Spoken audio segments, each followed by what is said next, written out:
Getting everybody, all three of the viewers that we have right now. We appreciate you for coming on. Welcome to another episode of our podcast, STUDY7, where we discuss, biblical topics, our church latest stuff. But tonight, we're having a part two of the conversation that we had last week that a lot of people were contributing towards, and I hope that many persons come out again tonight to aid in our conversation. For those of you who may be joining for the first time, my name is Luen. My co-host here that you can see is Jerron. And our guest off camera is not being heard. Tristan. Yes, lovely, cool. Okay, so last week we were talking about pretty engaging topic based on the conversation, which is what should evangelism look like in 2026? So if you missed that conversation last week, feel free to join us on our previous video to get an update as to what we were talking about. Yeah. But moving swiftly along, a point that we started to make but we didn't get to make is that digital evangelism is no longer optional. As the few of you who are here right now, and many others who may join, I feel like everybody generally spends a lot of time every day online. Or is that just me? I think everybody spends a lot of time online. Yeah, and it's like... And I think you can actually track it because your phone sends you these like screen time reports. No, you need to have an iPhone to do that, Jerron. Well, I don't know if... I'm sure Android, they just copy everything. So, but Android may be able to do the same thing as well. Yeah. But yeah, you get... it's weekly, right? Yeah, weekly screen time report, so you know how much you spend on certain apps. On each app. And I'm sure Instagram and WhatsApp is probably highest on people's list.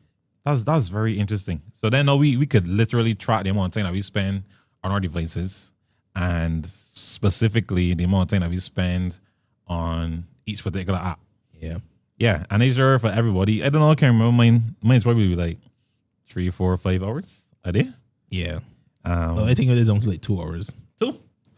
That was a recent occurrence. Yeah, I start putting on like the limiter, but half the time it's just say ignore until tomorrow.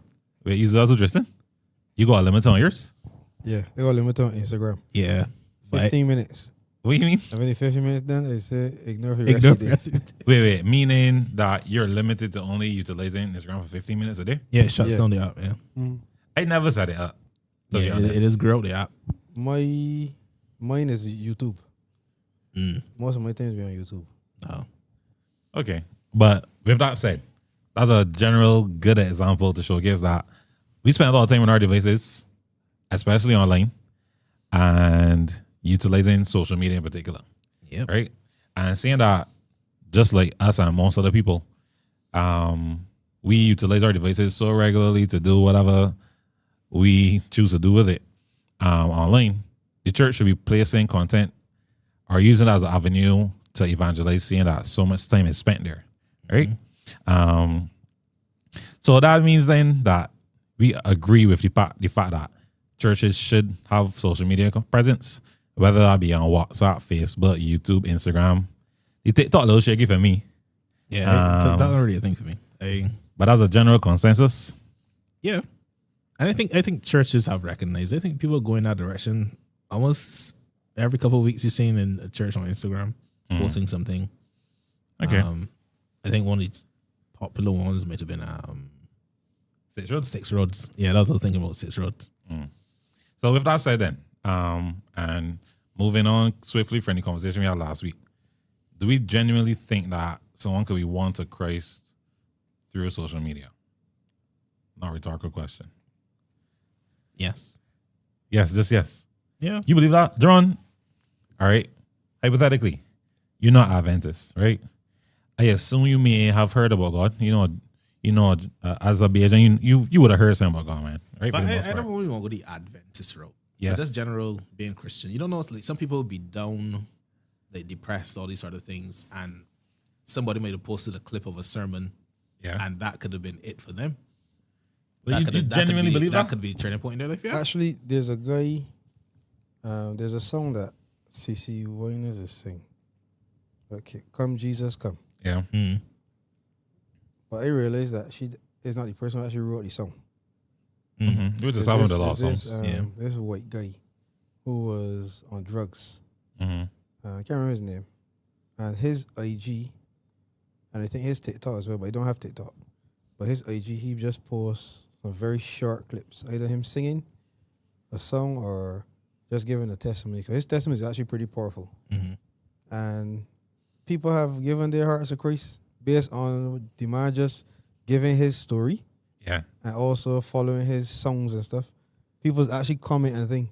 So you're saying the guy was a former drug addict, converted to Christianity, wrote a song, Come Jesus Come, and I guess posted videos about it on social media. And people said based on the comments. Yeah. And he said people reach out to him as well. It's like thanking him for sharing his journey. As Jerome said, somebody might be able to relate. Yeah, exactly. And when they realize that they're not alone, and somebody actually did conquer this particular thing, I should try this Jesus man. Exactly. And they might go and find a church. And that's how the story starts. Okay. So, and I'm sure there are others too, right?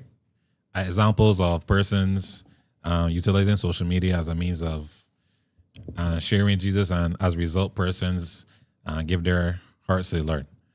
But if that's the case, and you have this example, and I'm sure there are others, if you are like leading a religious institution, why wouldn't social media be something that we put at the forefront as a means of trying to minister to people? But I think that we just haven't gotten there yet. Essentially, it's only because of the pandemic, which is about 6 years ago, that we actually get near every church having a live stream on YouTube. Before that, these things weren't even sort of considered. You might record a sermon and put it up, but for the most part, most churches never did any live stream or anything like that. But I think it has become standard. And I think slowly, especially given the whole YouTube thing, now people are going to try to build out like surrounding elements. So the social media then will start to come in. So I think it can come along. So I just think that we're getting there. So we need another global pandemic. No, I think it's slowly coming in. Ah, boy. Question for you here, Tristan and Zeron. And feel free to message guys in the chat or on me on WhatsApp if you want to add your contribution to the conversation. So this came to my mind just now. Is it then that we haven't pushed this as an opportunity to evangelize greatly because of the potential age of the leadership and their mindset? Because I don't know if I just say I don't watch YouTube. That's all right? Yeah. I know he ain't got an Instagram, right? So that you know about. That I know about, fine. You may go and close friends. Close friends, man. I got you blocking them. I feel like it's my mother went to add me on Instagram and I actually, because what you doing for here, right? But anyway, so I can't see him per se or persons that age generally, in a general sense, trying to push this as an avenue for evangelism, saying that this is something that they're not familiar with. That's fine. Right? But those persons tend to be persons that age tend to be the leaders of the organizations. Yeah? Yeah. So is it then that because of the age of the leadership that the organizations aren't pushing this avenue or exploring this avenue as a proper means of evangelism due to the fact that the persons in charge don't really know how to navigate it? That might be a factor. So they might not be seeing like the importance of it because they themselves don't deem it important. But I think also the church has a youth arm, which I think could probably take leadership on those sort of things and bringing that into focus. Oh, so you're saying that if led by the youth, it got a higher potential of being successful. You got AOA leaders on church boards, so if you think that's something that your church should be going, then take it to your church board. I think the only way for it to be successful is it has to be led by the youth. Yeah. And you might find some other persons who are technologically savvy. Yeah, for sure. That could also assist. But if you leave it to the leadership, I think it will fail because Jerome mentioned COVID. Yeah. And COVID was a problem for me. Zoom got a lot of money, but they transferred church onto Zoom. And I think I guess that's considered a social media platform. Zoom. That wouldn't be necessarily social media, but it's a technology. digital Yeah, platform. web conferencing. Yeah. Good. Yeah. And instead of you adapting to the situation, they may move church to Zoom. What do you mean? Explain. Call to Explain. worship. Explain what you mean by instead of adapting. So you have persons home during the pandemic. Obviously, you can't go outside. Mm-hmm. Make the experience on Zoom more interactive. Oh, you're trying to say that you literally transferred the made- service Exactly. onto Zoom So you rather had than try call to. worship. Okay, I got you. Furthermore, you almost had offering. And it's like, because they didn't know how to do anything different. Yeah. The church has to start a set programming. Right. It's rigid.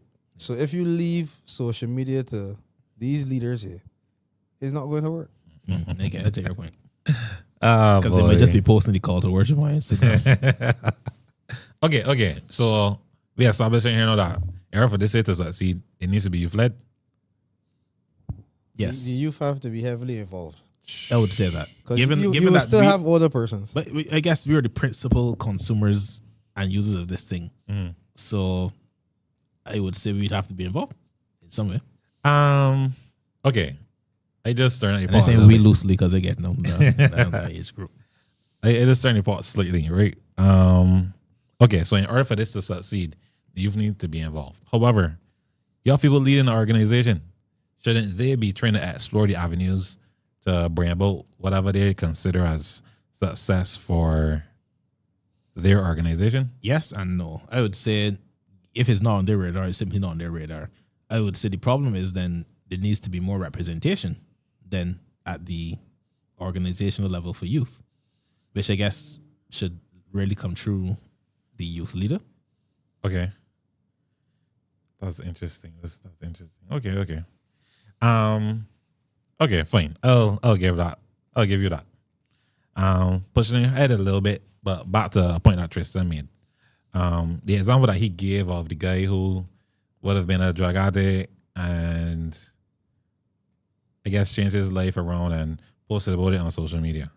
That seems like a pretty vulnerable and authentic story that he would have decided to showcase on social media though.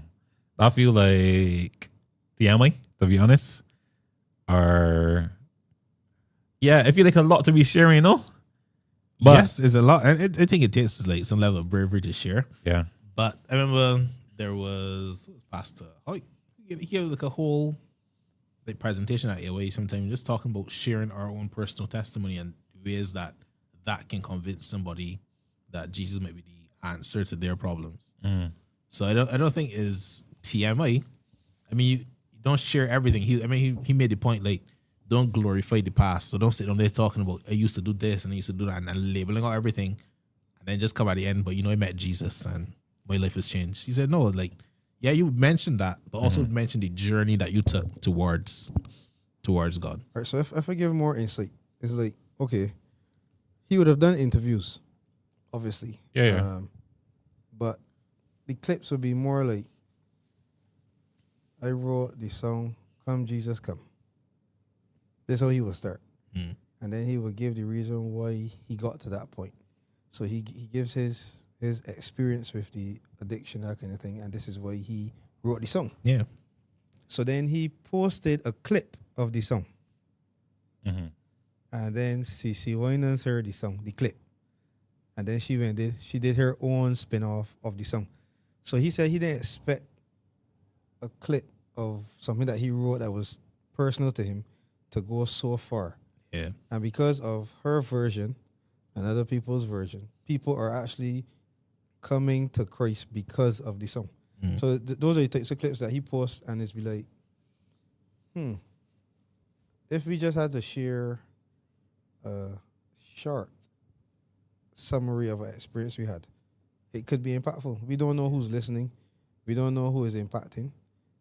As he said, he just posted the clip, not for any clout, because people then came to him like record deals or whatever. And he said, no, that's not the reason why I am doing this. Yeah.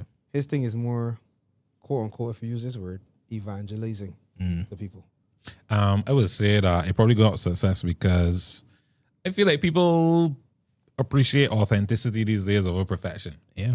My guy was genuine about the experience that you had based on what you saying, because I didn't see it. Vulnerable, but he really had his life changed and he wanted to share the experience with others. But and then yeah. also look at the whole redistribution of it. So he posted it, and that's reason that he didn't expect to get that far. But then CC went and took it up, and obviously, she got a million people audience that could view this thing. So my thing is in the same way, like these got these Instagram stories that people just do, like use fill in places I've been to. Yeah, and everybody's tap be in. sharing them around, like Yeah, the yeah. tap in sort of things. Like if you do that for something Christian related or Christian content related, it could go viral, and you don't know who these things could impact. I feel like people appreciate somebody that's genuine, irrespective of if it's on social media or not. Yeah. People could generally tell if, like, when he's like a cool guy, like he really seemed down to earth and this and that and third. And, I could rock with Luan, right? People could also sense that on social media too. And I'm telling you, if you look at the guy, you have no excuse but to listen to him, because the man full of tattoos. And it's like sleeves on both hands. And so it's like, and then his voice is very unique as well. So when he sings, you're captivated by just his voice alone. So it's not the man singing rock. This man singing gospel. So the man is do covers for hymns. So you connect You gotta bring him on, boy. you connect this man with tattoos, drug addiction, unique voice, hymns. It's weird. Yeah. I think It's not the genuine. norm. It is genuine, And I think that's what captivates people, because it's not Yeah. sure. right? And it show you who Jesus could use. Yeah, And he says that in his things where, well, if Jesus could use a man like me, Yeah. who was heavy in this. And I think I will have to watch it again. Or I don't know if there's an opportunity that you could post in another. we could probably put in the But channel, the, WhatsApp the channel. testimony is actually pretty awesome, because it reminds you that he's a person that you least expect. Okay, so with that said, right, it's starting to give me the impression that people tired of the polished version of religion that we like to put out there.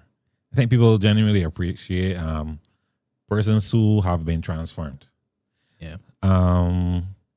Also, like, there's something about, when we talked about this last week too, there's something about you having a good experience with God and just wanting to share that experience with others. People could start to relate to you having a genuine experience that, or where God would have come through for you. I think things like that also have the ability to captivate others on social media. Yeah.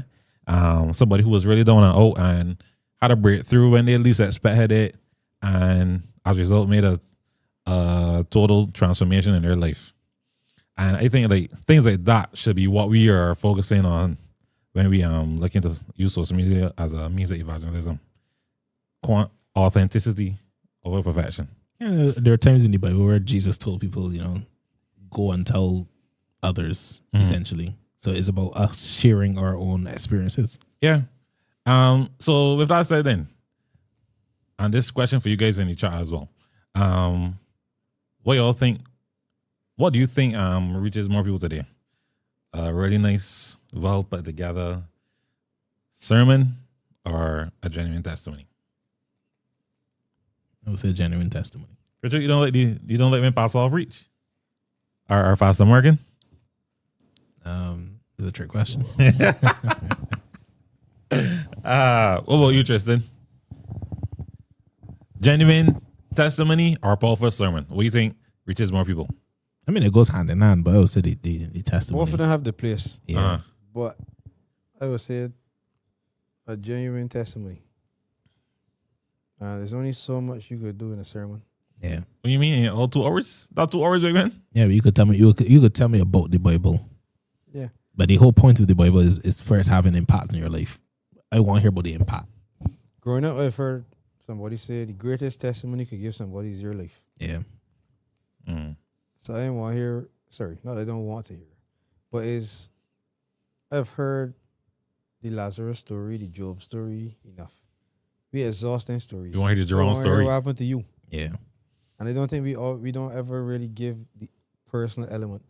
So even if you give a powerful story and you have a testimony in there that relates to you, people remember the testimony more so than the sermon. Bible story. Yeah. So you think that we generally share our testimonies enough though?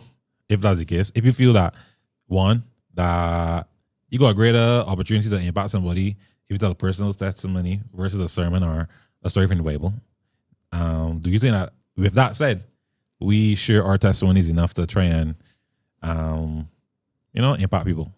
I remember when I used to shoot, I open myself here now.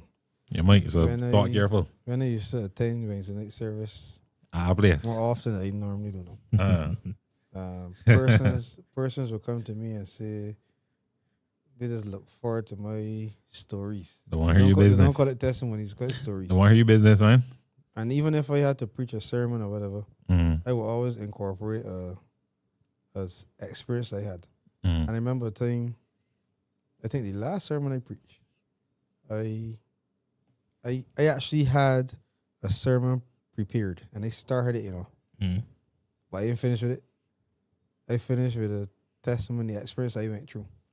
And a man came to me on the stairs after church and the man told me I made him cry. And I was like, in those moments, you don't know what to say in those moments. Yeah. And the man was like, I was struggling with something. And just hearing you give you your experience or whatever, the man said, water caught my eyes. And I was like, I mean, to him, I didn't say, But that's the thing, but you could have preached your sermon and the amount of left there exactly. sort of unchanged, essentially. So it's like, that's why I say a genuine testimony, because you don't know what people are going through. Yeah. You could experience something at work.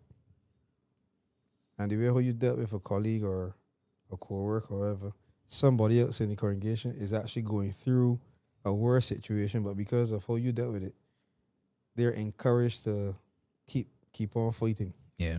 So it's going hand in hand. But as I said, give me a genuine testimony over Lazarus being there for 3 days. You heard that enough. Yeah. And no, we started by talking about utilizing social media, right? But how do we share our testimonies with others as a means of evangelism? Not necessarily through social media. Like you just walk up to people and be like, yeah, you know that my car had wrecked the other day and I had the money and then something happened and I get $30,000 and they was able to buy another car. Like you just randomly walk up to people and be like, yeah, though, like you largely blessing me, or how years ago about sharing. But I guess this is where the relationship thing we talked about last time comes in. You wouldn't need to do that because you build that relationship with that person. So like these things should generally come up. And I think once you are sort of in tune with God, like you sort of move towards having these sort of conversations. So the conversation isn't idle anymore, but you sort of share God with people. Like there's this outpouring that comes when you have that relationship and you want to pass on to somebody else. So the simple things that you might just sort of gloss over as, might have been coincidence. Yeah. You connect that to God being impactful in your life and you could share it out with somebody else. So it ain't necessarily, I think sometimes when you think about testimony, you think about these are the grand things. But it would be simple things. And they might be the same car breakdown and something happened. And the thing is, right, is that I had an experience this evening, actually. Your car breakdown? Nah, it was actually driving and sleeping at the same time. Oh, boy. My eyes are open. Hey, Larry, you just wasn't there. It's more like it was on autopilot. Yeah. I know where it was going, but somebody passed me, and I asked somebody in the passenger seat next to me. So the person said, "Wait, so and so no pass you and give the lights." I was like, "Who?" So then I look in my rearview mirror, I saw the truck. So I called the person. The person said, "Yeah, I see you and thing, but he tell me, said, you want to see me?" So I told the person, well, tell you the truth, my eyes were open, but I just in here. Just driving in. So we end up in a conversation. Again, relationship. So the conversation just flowed. And at the end of the conversation, I told the person, it was a good thing I called you because what the person shared with me was encouraging for me because I was annoyed for the entire day because something that happened work-wise. Yeah. And what the person shared with me was like, I was like, cool. I need to sit down and relax and just watch God work because the person's experience, they asked for something. They weren't sure about this particular thing. Spoke to God. Went into the interview. And the said question that the person asked was the thing that they asked God about. And the person then started laughing. They said, God, you're a funny man. Yeah. So you were confused about this thing. Spoke to God about it. Like, Lord, I ain't sure. And the first question, what would you do if? And it was the same thing the person was confused about. And I said to myself, and I hear fretting myself over human beings. Yeah. So it was encouraging for me. Now, for me, it works. Other people might need a powerful sermon. Yeah. I guess it depends on the person, but for me, if I can relate to a particular thing where you experience it, I think it's more impactful than just a powerful sermon alone. Because I don't want it to sound like we saying The sermon counted name. Yeah. Right. So with that said then, as we just mentioned, in order to be able to share any authentic experiences with people, you got some relationship with them first. Right? Yep. So that whole approach where we just randomly go outside and try to get people to kind of this thing that we got going up, that don't make any sense. You should be interacting with people that you genuinely have formed a bond with. So that then not giving me the impression that evangelism needs to be happening or mainly starting with people that you know. True. Instead of randoms on a Saturday evening. Or you could get to know the randoms. Okay. We need to be more intentional with our, what we call field work. And we've been saying this for years. I don't know who makes the change because clearly it's not changing. You be the change you want to see.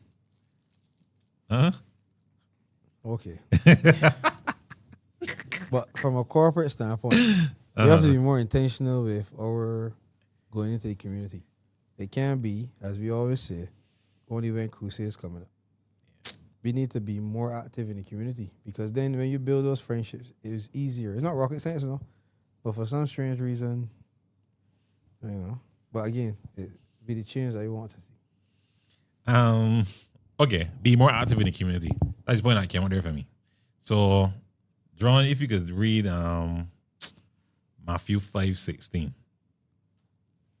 Matthew 5:16. Let your light so shine before men that they may see your good works and glorify your Father which is in heaven.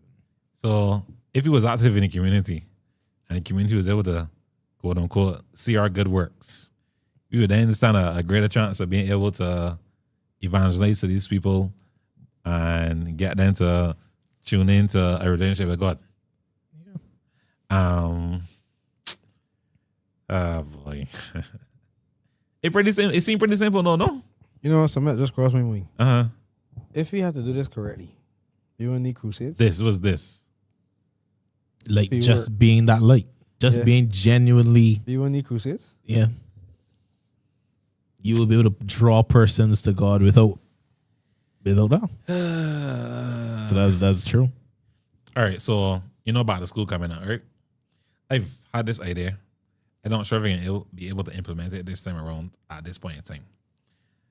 But I think they talked about this last week. Man. And I went to the barbershop there on Monday and I asked the barber about it too.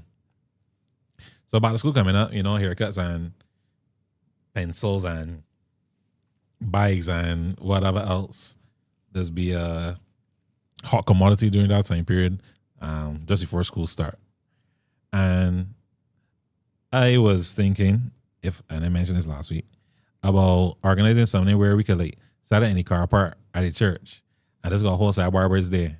And you could be able to walk in and get your haircut done on the house. Well, the host in this scenario will be the host of God. Right? Church will pay for the haircuts for your children. Storehouse. Nice. Or else is like, hey. Anyhow. Yeah. So the church will be able to facilitate getting children haircuts about school. I see a lot of other entities would have set up and like donated bags to children and pencils and books and the general necessities that children would need. Yeah. Somebody here is saying to me that also plaiting a hair, yeah. Plaiting a hair, a little more difficult in my opinion though, but that's saying that could be said at you. You get 20, 30 women from the church together.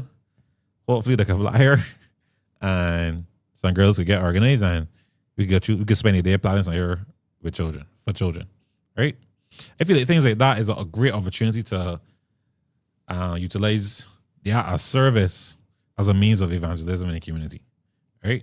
Because I saw that happening. The church now got engagement with the members in the community, and people starting to form some sort of relationship. Maybe the parents saying, "Oh, they're waiting on the children to get their hairstyles finished," and be able to engage them in conversation, build a little relationship. It ain't too deep. You ain't gonna shove the Bible down the throat there, but you're just talking to them generally about life, Yeah.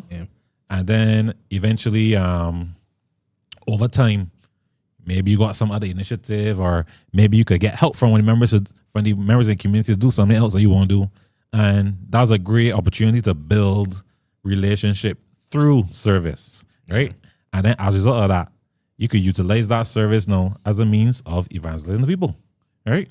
So this is a question that the question I'm about to ask is a question that I was writing a presentation for something and I wrote this.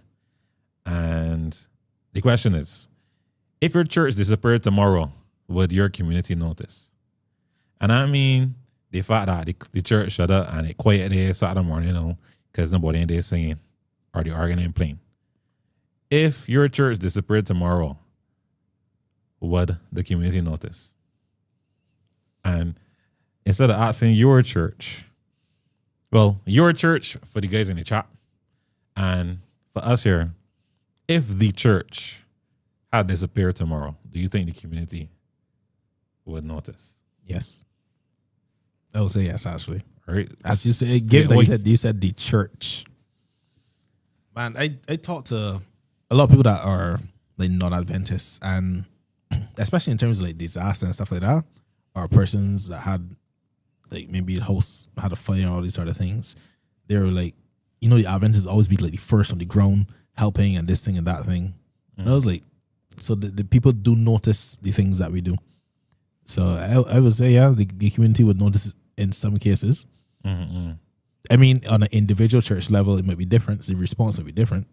But I think on a general church level, the conference level, I think people would notice if the church went missing. Okay, fair. Especially with the buses and all the advertisements up in the buses and things. So, just like you mentioned there, I remember a time when I think it was a few years about a storm had hit Barbados relatively hard, and like some houses were destroyed and stuff. And I remember my uncle come we hosted there just random a morning. I thought we come on some clothes. We gained somewhere. And I say where we gained, me and my sister. So we just going on the back of the truck. And somebody roof had come off. And he had some like tarp. I think specifically for that purpose, when roofs removed from houses and stuff.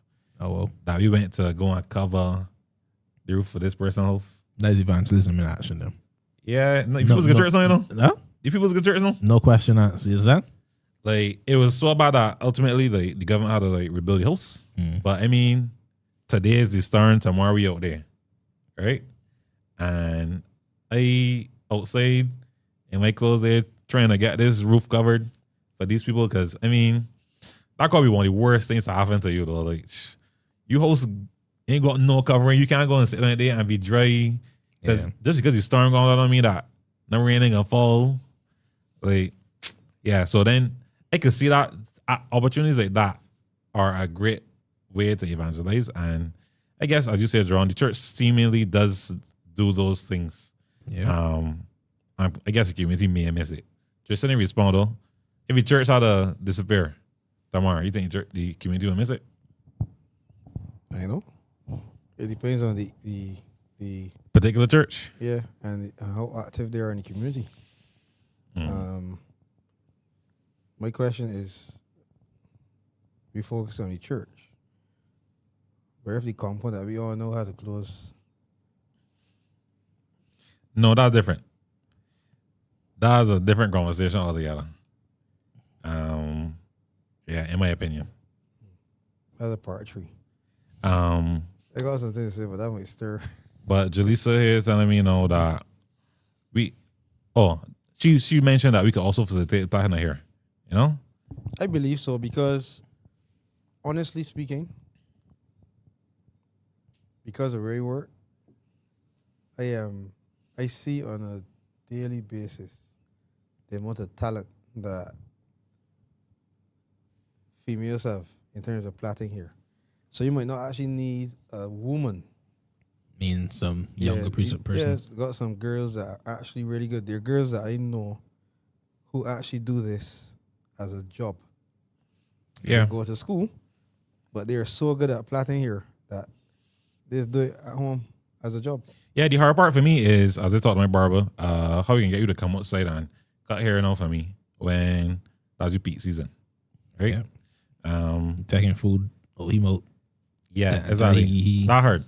I think free. I don't know if I said it last week, but the only solution that I came up with was to potentially organize with some barbers in the area, or they might got some members of a church or people that aren't like barbers full time or whatever that might be able to facilitate getting a haircut on a day or a particular day.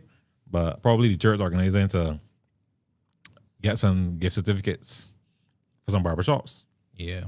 And hand them out to the families and community so that when it starts our thing, the haircuts would have already been paid for by the church and be distributed to the people, the families. So that I could see making sense. Or you could ask the church members to donate as well. Yeah. To cover. Right, to sponsor. Yeah, because there's I cannot remember who it is, but it's here on the radio often. Like you said, it's Woolworth. Yeah. So they encourage persons who come to buy like stuff for their children for back to school. It says that every 2 things you buy one for somebody else. Yeah, or there's something about the third. I can't remember if it's that you buying it or every 2 things you buy, they contribute. A third would be given to a family who's in need. Mm-hmm. And I think a lot of persons are realizing that there are many families out there that are struggling. And they're trying their best to find ways to assist where they can. Yeah. And I feel like the church can. I would say the church does plug a hole. Do it. Mm-hmm. But I just feel like we need to be doing it at a greater scale. Somebody said Eastland, they had an initiative called Cuts and Plats and Things, right? They would press school clothes and cover books and plait and cut hair and things of that nature.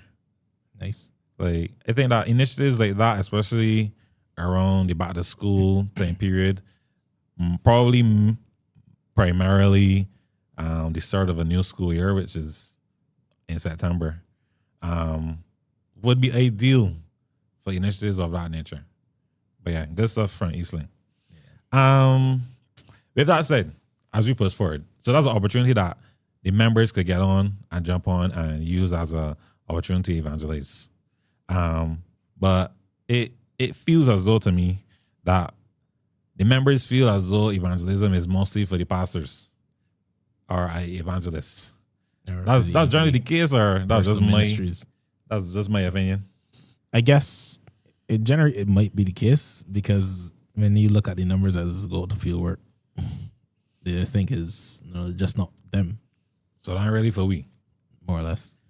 And I ain't gonna lie, I guilty as well. But it is not, right? So why do so many members believe that evangelism is someone else's responsibility? You pastor can do it yourself? I guess is it a lack of training about what we're doing? I feel like we sort of go without a plan. It's just like go and say, yes, I'm from this church and I just bring in this trap for you and you want me to pray for you or whatever. I like when you look at, say for example, Jehovah's Witnesses, they go in their groups. It's a few of them, but they come to essentially carry on a conversation or prepared to carry on a conversation with you. Mm-hmm. And you think that works, Jerron? Do you engage them when they come with your host? Yeah, why not? I have engaged them. Mm-hmm. And the conversations actually be pretty interesting. Yeah. Especially when you meet some that are open to having a conversation. Because obviously it is a safe space. They share, you share.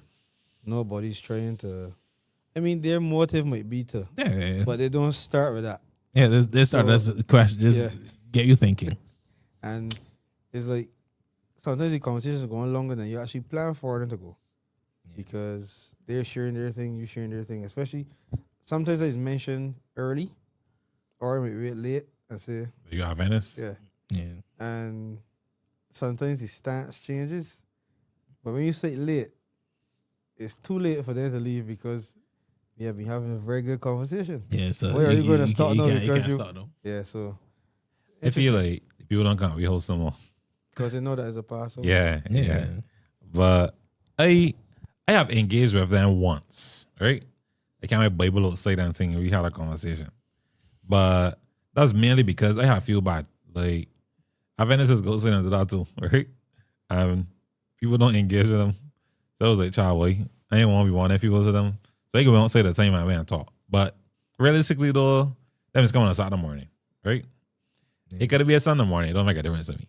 I don't know that I would generally engage with somebody just randomly coming up to my house and wanting to talk just all like I'd rather sit and watch TV or do what else we're doing. I guess that's how persons feel when we are out, essentially on Saturday evening. Yeah. They're relaxing, enjoying the Saturday thing, and we out trying to have conversations. You want to lay on and Champions League playing or something. Or You know coming from town. Yeah, you know what I'm saying?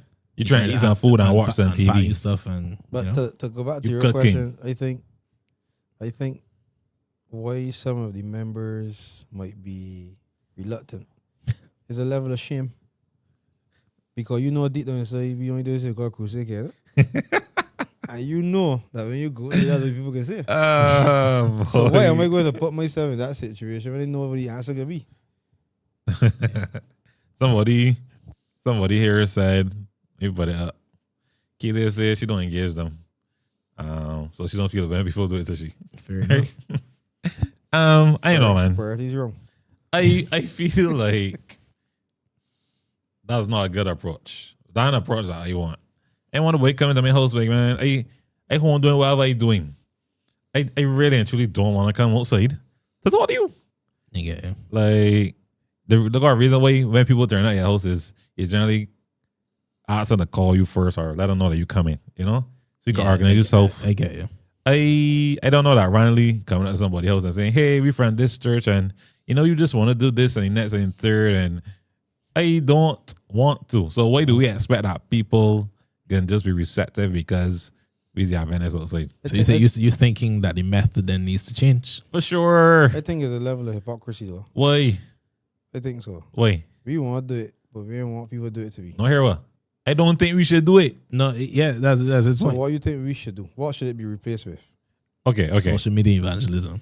Social media What we is started. one example. We just utilize service as a means of evangelism.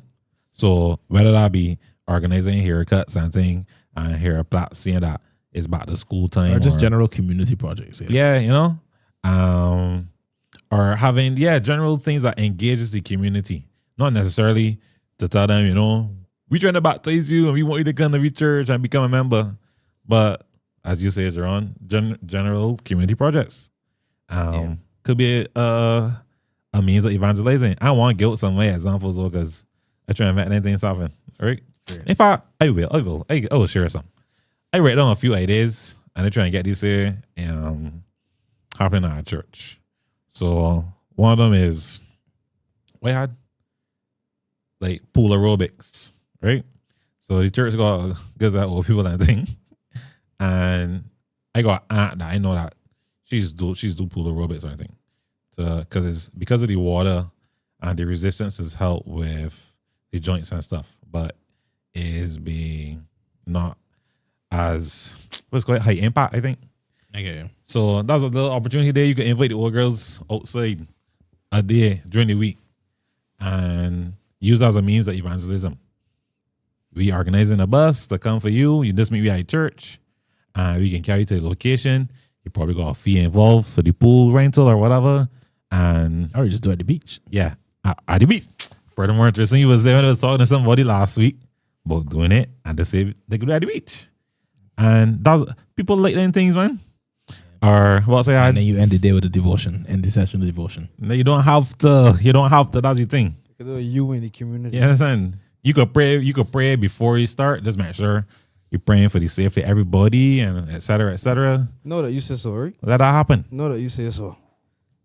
This thing is so easy. He no call a word to begin with P, right? There is an Adventist guy. I didn't call his name, but there's an Adventist guy that's drive bus. That should give you enough information.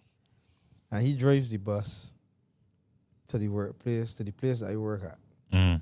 So on a morning, he brings the students to school. Yeah. And on the evening, he takes them home. Mm-hmm. And I have observed him. I have heard him speak about his experience as well, where before he leaves, he prays. Something as simple as praying. Though. And I just stood up and watched. You mean he turned into the school, the bus full, and he prayed before he left? Before he move off, Right. the man is pray. Mm. And I've observed the girls in the bus. Everybody's good quiet. Most of us close the eyes.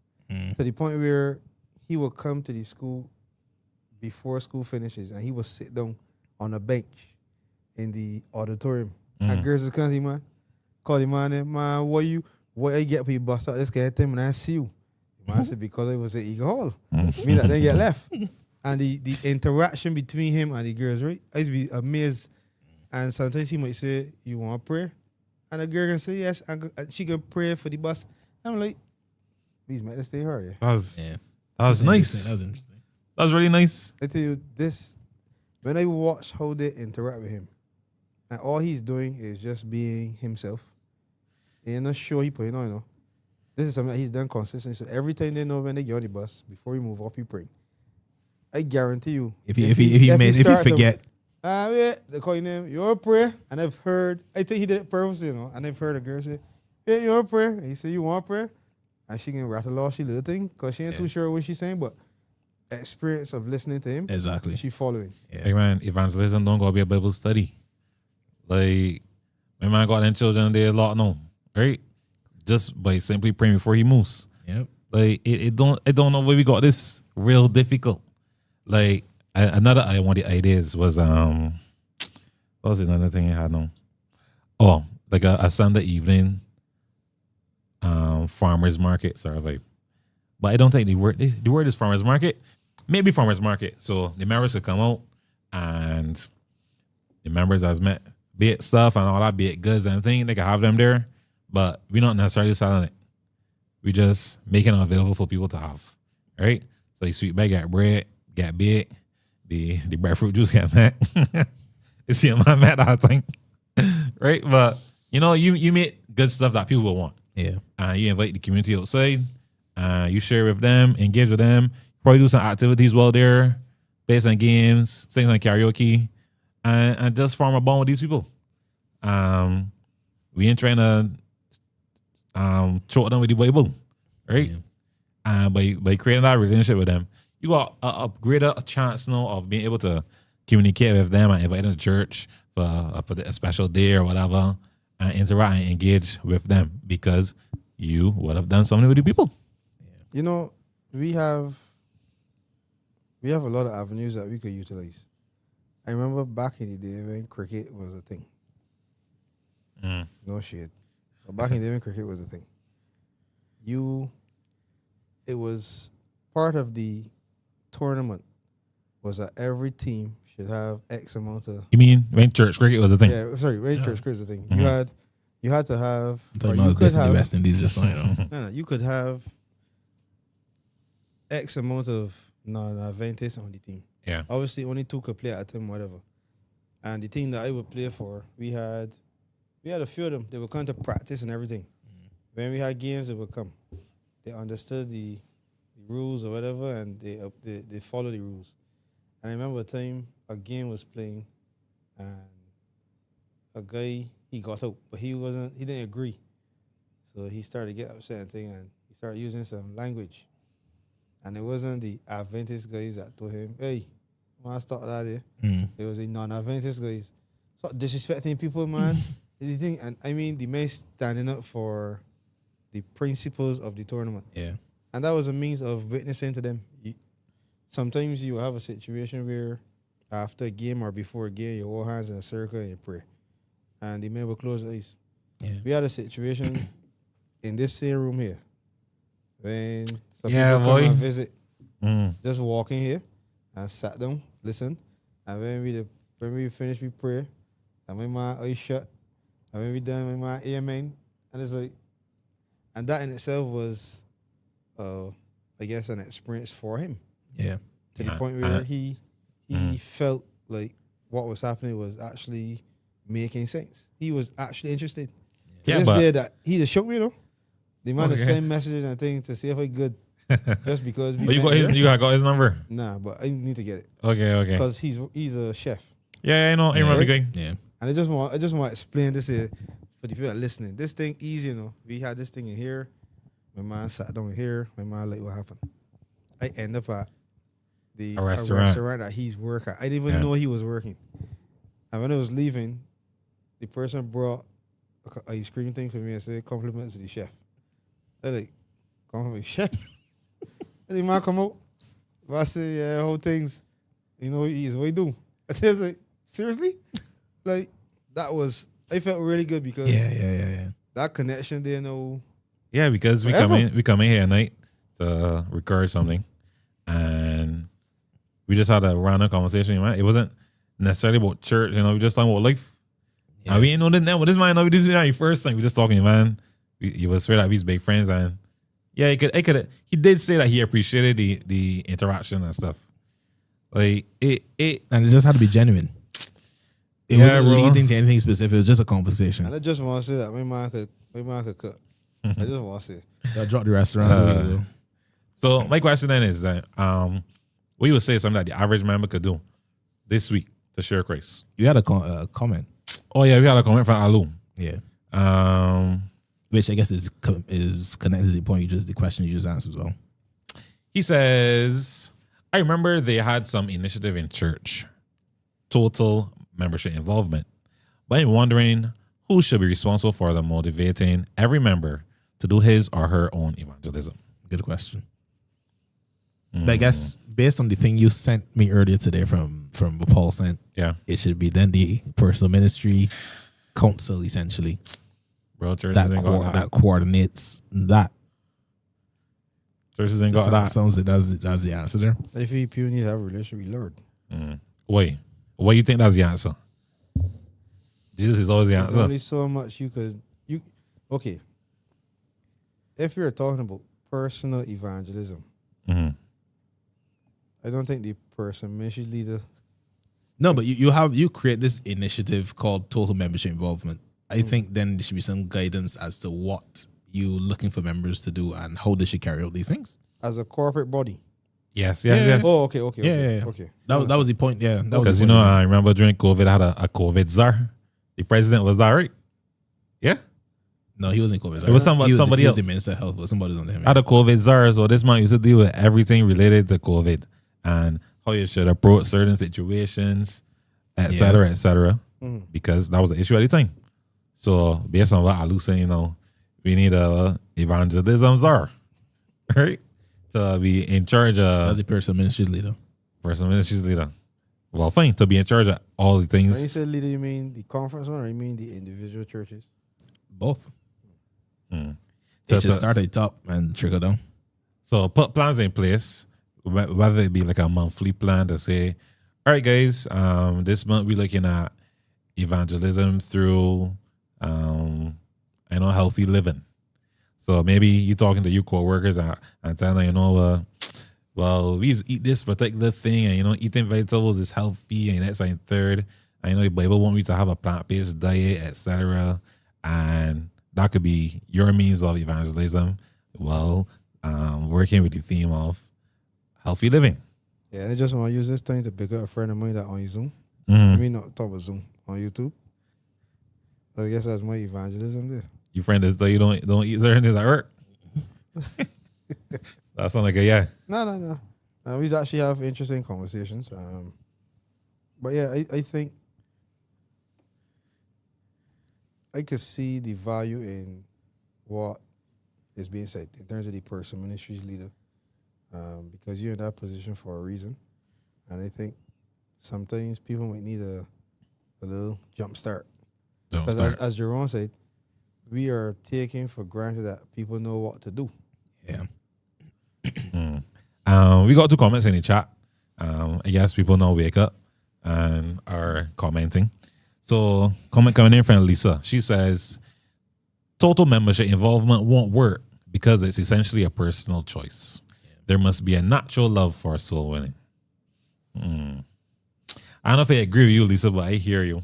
I mean, I don't completely disagree with you. yeah. However, I feel like, no, I can't say that. I feel like if there was something well structured that people buy into, and there's a general plan or ideas for persons to follow, you would have a greater chance of success, But or at least engagement from the members. Is that the problem?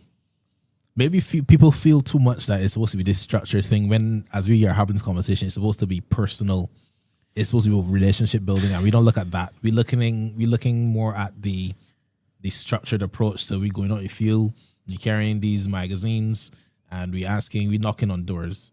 Maybe that is the disconnect people have. People don't look at the personal side of things where you in your own relationships should be evangelizing. But we could structure the opportunity to engage. We could structure something to encourage, personal evangelism. Yeah. Right? So yeah, I guess we're looking at it wrong altogether in terms of like this from the corporate body. The church can't tell you, well, they can tell you, but this don't make sense. The church shouldn't be telling you, all right, so go and be friends with people at work today. This week, or this month. That's not great. Yeah. But if you give some guidelines or suggestions to say, well, as I mentioned, this month we're trying to focus on healthy living. So as you go about your day-to-day activities, try to share something with somebody. Yeah, along this line. Right? I think like opportunities like that might be more engaging to people. Lisa, tell me what you think. Or encouraging to get them to be doing a particular thing. Yeah, so like cut down on eating so much of the less your fat. You understand? Captain Crunch or the Colossal Crunch, and drink more water. You don't understand what right? Yeah, that but yeah, like things of that nature, are replacing the frosted flakes with some overnight oats, something like that, and that could be your means of showcasing the way in which the Bible would want us to live healthy for that month with your people. And I just want to say, this might come over funny, but we also have to be careful how we bring over the message that we're trying to give to people. Yeah, because I was told by a fellow Adventist that I can date. Yeah, we all will at some point. Because I had a little issue, health-wise or whatever, and I would have shared the person a situation that I experienced, and is a result of a bad habit, like eating late, whatever the case may be. Mm-hmm. Person say, you can date, you can date, because you know better, you know the health message. But you would do that, anybody going on the road. No, I didn't take it away. Yeah. You clearly were impacted though. Huh? Huh? No, I knew what the person gives. Well, yeah. But at the same time, everybody's not me. Exactly. So you might go on and you might speak like that to somebody else. We want to offset people. And the person will hear you. Yeah. So you have to be very careful how because it's not always the message, it's how we deliver it. So you got to be careful. And there's also a section that people will not accept it as well. Because his energy he might go to somebody, try to tell them that in a nice way. The person say, well, I ain't just in all that. And then he can turn and say, you can then. So you got some level of thought. You and emotional intelligence. Yes, very much so. Lisa directly responds, and then we can get to a comment from Vanessa. Lisa said to us, a person must have a desire to bring people to Christ. when the desire is there, there's no need for programs. Yeah. Okay. Agreed. Okay. I'll give it that one. And then we got a comment coming in from Vanessa.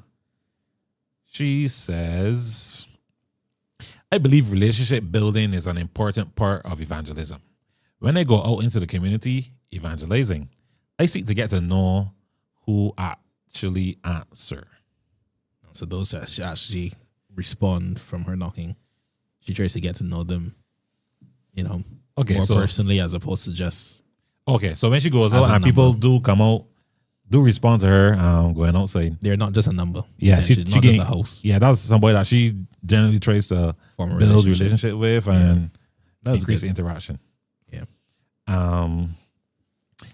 Lisa down here, relatively hot tonight. She also says, this is Lisa Cuban. She says, look at the Engagement program. What motivates people to participate willingly? I don't know. I feel like that feeling People too. just But participate with it. that's another conversation. The goal is to encourage people to participate. Just get some money.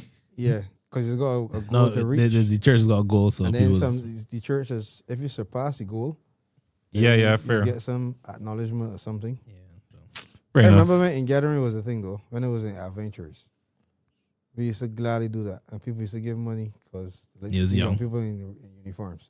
Yeah. Now people connected to begging. Yeah. I'm begging, waking somebody and beg. So I guess with people thinking that way, that's probably one of the reasons why it's dying.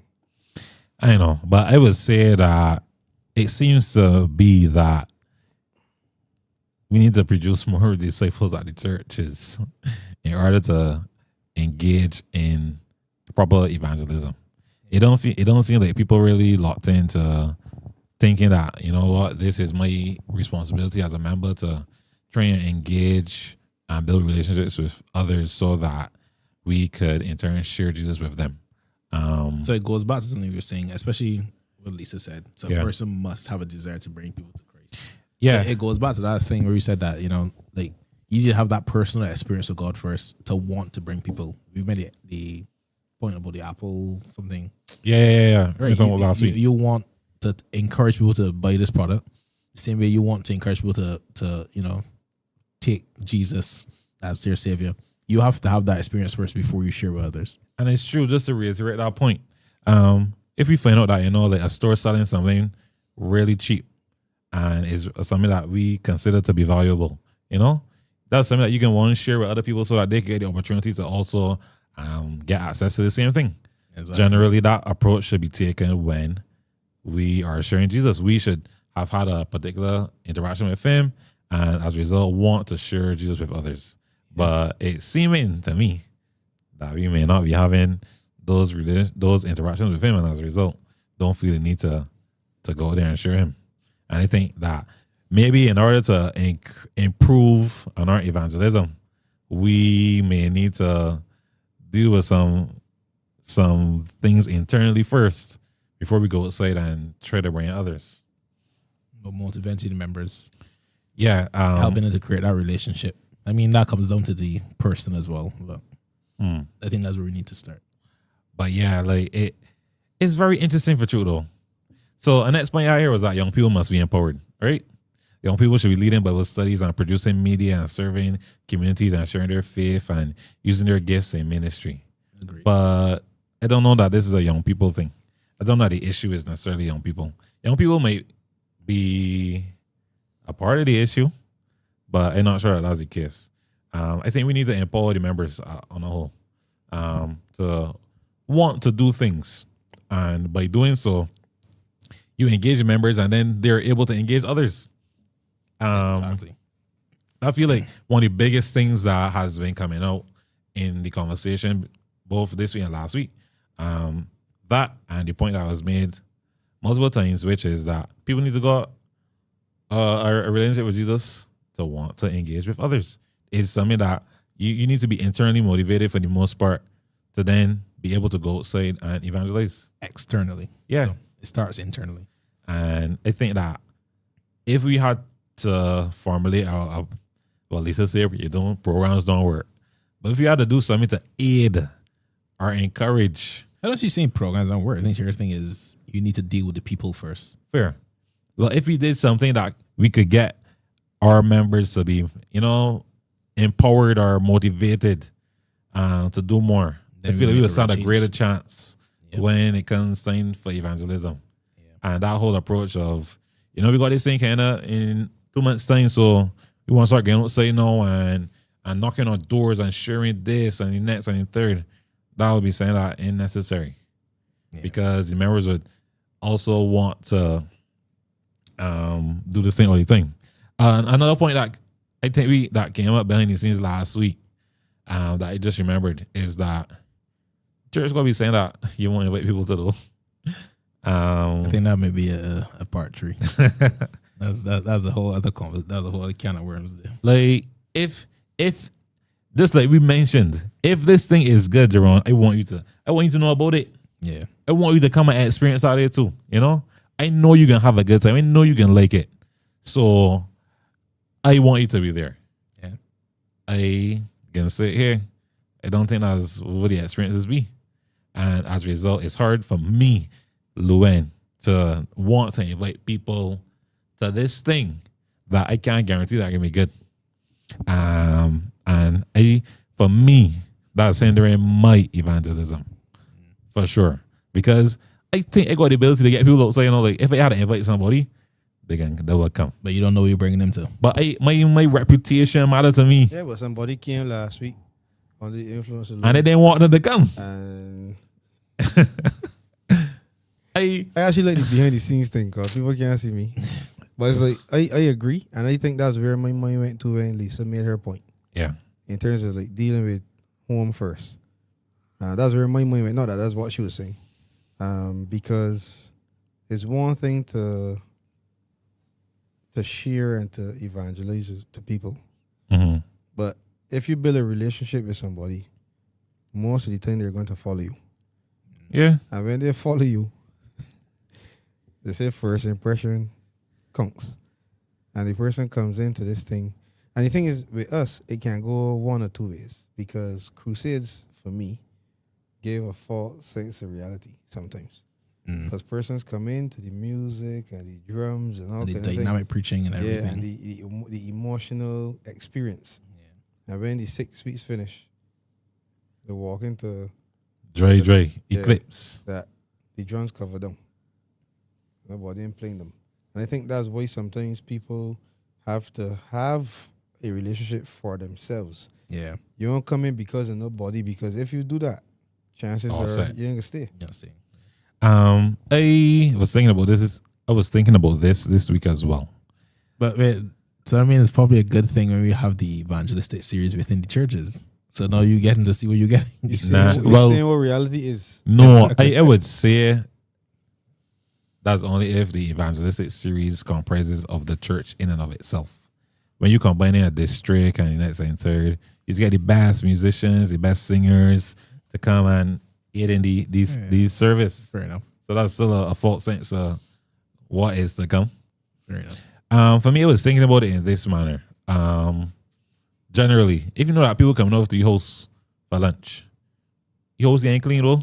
You understand? And using the best plates, Yeah. best cut. Right? Matter of fact, glass. Grass getting cut, the windows getting white, curtains getting changed. Probably not even a little excessive. House getting sweet, mop. You can make sure everything clean. You can pull out some air freshener. Because you want these people to come to your place and, say, well, boy, Tristan Ski house nice, man. And they're nice. All right? That's generally how people does approach things when people coming over. Right? You want to put your best foot forward. I feel like before we try and get people into the organizations or whatever, we need to organize the whole thing. Yeah, but right now, how we operating is like a woman with a car with 6 children. And you getting somebody a drop. You apologizing the whole ride. Yeah, sorry, you got children, so that way shoes there, that way popcorn there. You're trying to clean it now, you apologizing. The women probably eating you, big man. Where's the woman? Where's the woman? Car, Oh, the shoes there. I mean, The if you being real. Let's not go there. Let's not go there. Cheerios on the ground. Leftover apple that was from yesterday. Once you look at the time, Yeah, I mean, ladies, I was just being it was just a joke. But the thing is, we spend a lot of time apologizing, as opposed to putting things in place so that we don't have to apologize. Or I can say I think we too event based. So we have like community guest day. So we try to do things nice for that. Yeah, we got the crusades, do things nice for that. So we event based rather than just homecoming, things like that. Mother's Day and Father's Day. So you know, when you start planning for the year, you know, they got certain the days big that you events cover that you need to make sure that the program is in order. and But for the rest of the year, anything goes. And you got a situation where you have superintendents, but for them special days, the head is who planning it. Cause it got to come off. Yeah. I know, guys. This don't seem that difficult for true. And there are a whole set of things that we could talk about. But what y'all think are, if y'all have, 2 key takeaways that we should try to employ and to make our evangelism better moving forward? I would say, And I throw out this question to the chat as well. I strongly believe in the sharing of your personal experiences. I don't think there's nothing that could really trump a personal experience, because people are looking for things that they can relate to. Especially when, and I try not to use too sad of an experience, but sometimes when you have a certain type of death, right? And I find, I don't know who else is doing this, but if there's an article posted, one of the first things to do is going to look at the comments before even read, or if I start to read the particular article. I mean, depending on the headline, you see the headline and I then go immediate to the comments. And sometimes you will see, like, if somebody would have passed or whatever. And I guess this is public knowledge, so I would just share it. But there's a young boy that died recently who was fighting cancer, whatever the case would be, and he died. So when I read the comments, the amount of mothers that were commenting and saying, I feel your pain, or I know how it is to lose a child as a mother, that kind of thing, is relatable. Yeah. So when you go and you share something with somebody, chances are they're going to hear even what you're not saying, because it's something that they can relate to. And I find that if we try to not sugarcoat certain things and just share the rawness of the experience, because sometimes we like to protect people. We might think that this sweet talk is what will win people, but really and truly I've come to realize, if you're just authentic and you share a personal experience, the evangelistic aspect of it goes further than just I want to invite you to this thing that we're having, and leave it there. So for me, I take away, or I'm encouraged or reminded to share more of my experiences with others. Okay. I think for me, my takeaway, and I'm looking at a verse that I thought of, Matthew 23:26, and Jesus talking to the Pharisees, but he made the point, first cleanse the inside of the cup and dish, that the outside of them may be clean also. Essentially, we need to deal with inside first before we start looking to get outside. And I'm not saying that things in church are bad. I'm just saying that going back to the point of encouraging members to get their relationship right with God, so that you have that outpouring that makes you want to go out into the world and do this work. As well as your point of, making inside as well, something that you want presentable, to invite people to. Yeah. And not just event based that you got to wait for community guest day or wait for Mother's Day to invite people to church. For me, I would say I got a few takeaways based on the conversation that we had. Evangelism needs to be relational, not event-based, as you mentioned, John. We need to be having conversations with people that we already got a relationship with, though, and not just going outside to get people to come to some program that we got because we try and get baptisms. Like, 10 days need to be over. A long time. I would also say that we need to empower the members. I think our members are only, quote unquote, empowered when it's time for an event. So now we can do training and we can try and teach them this and that and third. So they can go outside and get people at this evangelistic series that we got going on for how much ever weeks, so get the pastor a greater chance of baptizing people. Like, I think that needs to not be the case. We need to be empowering members all the time to be able to share their stories and engage with others. And it don't need to be to a point, like it's just to share. If persons want to know more or want to come to church or whatever as a result, then that's cool. But I don't think we need to be sharing to get them to do a particular thing. Ultimately the choice is theirs, and we just making them aware. If you want to know more, feel free to Possibly. Yeah, we could talk more, or you could come to we church. Then this aspect of digital evangelism, it shouldn't be an option no more. It should be standard. Like, just like how we think that we need to keep church on a Sabbath, evangelism digitally should also be something that is a no-brainer. Too much people just be on the internet these days, on their phone, on WhatsApp, on Instagram, on YouTube. Looking at nonsense. Well, look, yeah, Something better to look at. like, we need to also have a platform or utilize said platform. Just to say, ask for 2 and I give him 40 takeaways. I give him 3. This is my third one. Karen was saying, she also at me. Yeah, we should be using social media as a means of evangelism. I'm seeing that a lot of people utilize it. Like, they ain't got nothing two ways about it. And use as a method to be able to engage with people. Like, I don't know, man. I think one more thing is that just having an impact should be the focus. We shouldn't be necessarily focused on just getting more numbers or baptizing, but just impacting the community in a way that is meaningful and allowing the Holy Spirit essentially to work there. I think we sometimes go into focus. I think that we feel because we might get 1 or 2 baptisms, but you don't know who the Holy Spirit is working on and how that one person could possibly bring maybe 10 more. Yeah, I think it's about focus on your impact. I know, boy. It don't seem that hard, but why we can't get this together? I know.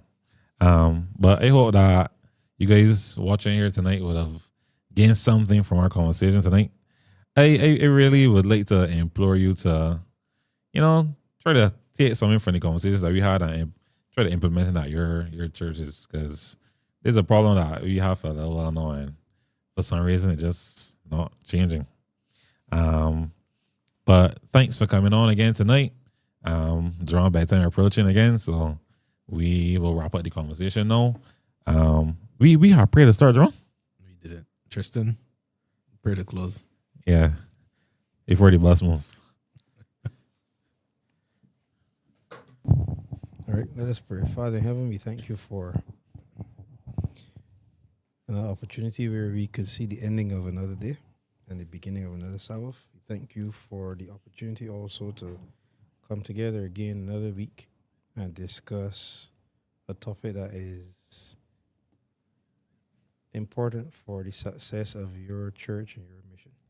I ask that what was discussed would be understood by those who would have heard, and we would take some time to reflect on our position as it relates to being evangelists for you, and understand that there are certain things that we need to take stock of and to put into practice, whether it is sharing more of our personal experiences with others, whether it is as a corporate body sorting out some of the issues within before we go out to those outside, and also understanding that ultimately this is nothing for our benefit or our gain, but everything is done for the furtherance of your gospel, and to understand that when you come, we also want to see those who are not of you to be a part of your fold. So I ask that we will keep this at the forefront of our minds, and we would strive as much as possible with the help that you would give us to be better as it relates to this particular thing.